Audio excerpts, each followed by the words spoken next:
જામખંભાળિયાથી નકલી દૂધ પનીરનું કૌભાંડ ઝડપાયું।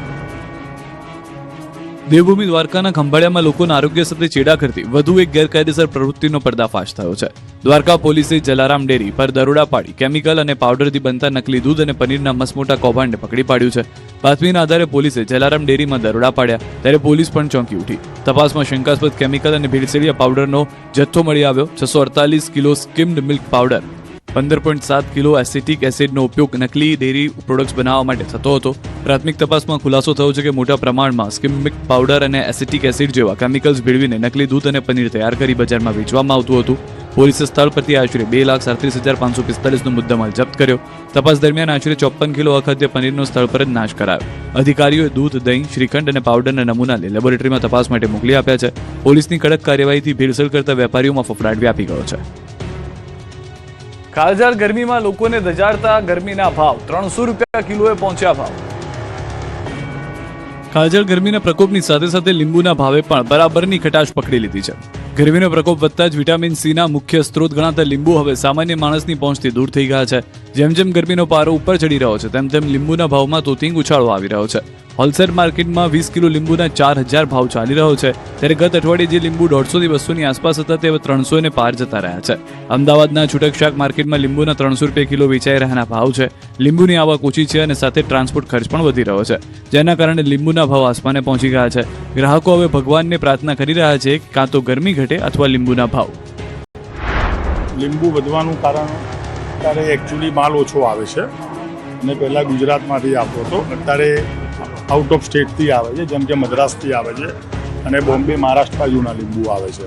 એટલે એક તો આવક ઓછી અને ટ્રાન્સપોર્ટેશન ખર્ચ અને ગરમીના હિસાબે લોંગમાં આવે, સમજી લો કે 24 કલાક 48 કલાકે જ્યારે માલ આવે એટલે ગરમીના હિસાબે અંદર માલ બી વેસ્ટેજ વધારે થઈ જાય।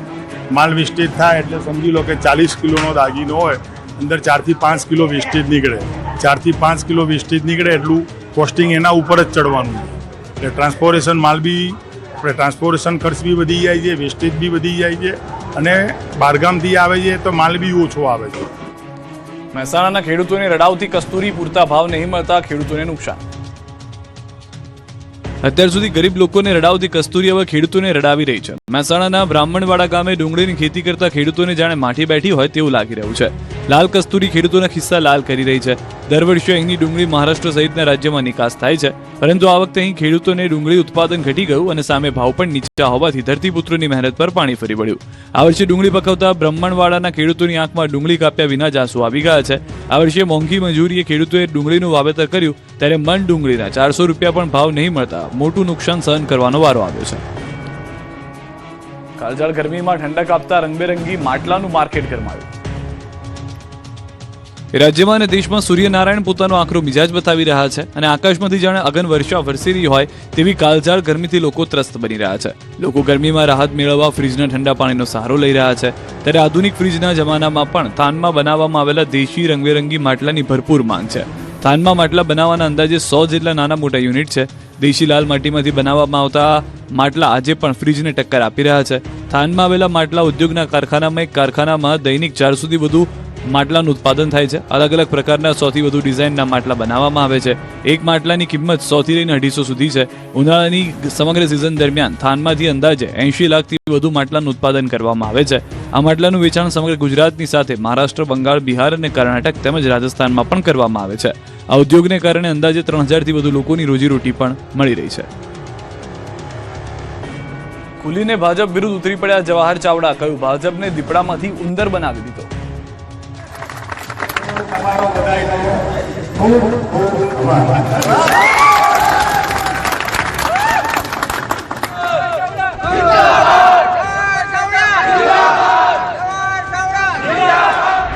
પરિણામના દિવસે આપને જે ઉમેદવારે જીત બાદ જવાહર ચાવડાની જય બોલાવી એ જ ઉમેદવારને શુભેચ્છા આપવા માટે જવાહરભાઈ પહોંચી ગયા। પૂર્વ મંત્રી જવાહર ચાવડાએ હવે જાણે કે ખુલીને આપના સમર્થનમાં અને ભાજપની વિરુદ્ધમાં કૂદી પડ્યા છે। ત્યાં સુધી કે કણજા બેઠક પરથી વિજેતા બનેલા આમ આદમી પાર્ટીના ઉમેદવાર પ્રવીણ ચાવડાને તેઓ શુભેચ્છા પાઠવવા પહોંચી ગયા। ન માત્ર શુભેચ્છા પાઠવી પરંતુ નામ લીધા વિના જ ભાજપ પર જાણે કે પ્રહાર કર્યા।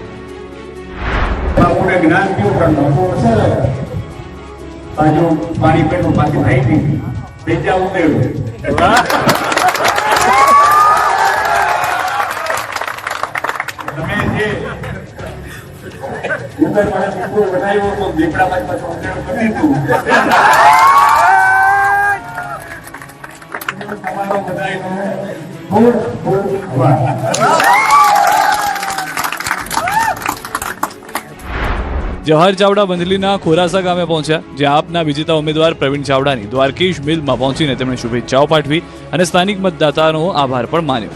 28 એપ્રિલે સ્થાનિક સ્વરાજની ચૂંટણીના પરિણામ સમયે આપના વિજેતા ઉમેદવાર જવાહર ચાવડાનો જયકારો લલકારે આવ્યો હતો. આવું અગાઉ વિસાવદરના ગોપાલ ઇટાલિયાની જીત બાદ પણ થયું હતું. સ્થાનિક સ્વરાજની ચૂંટણીના પરિણામો બાદ જૂનાગઢ ભાજપના નેતા અને સાવજ ડેરીના ચેરમેન દિનેશ કટારિયાએ જવાહર ચાવડાને શિખંડી ગણાવીને આક્રમક પ્રહાર કર્યા હતા.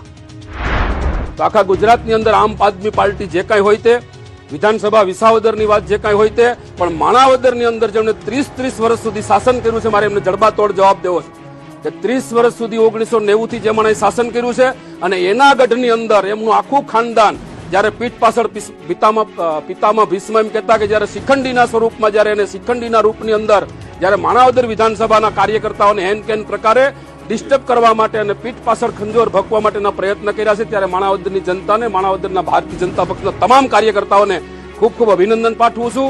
સોશિયલ મીડિયાના માધ્યમથી જણાવવા પણ માંગુ છું કે મારી જે લડાઈ છે એ જવાહરભાઈ ચાવડાની સામે રાજકીય રીતે ખુલ્લી લડાઈ છે, કોઈ સામાજિક લડાઈ નથી, રાજકીય લડાઈ છે.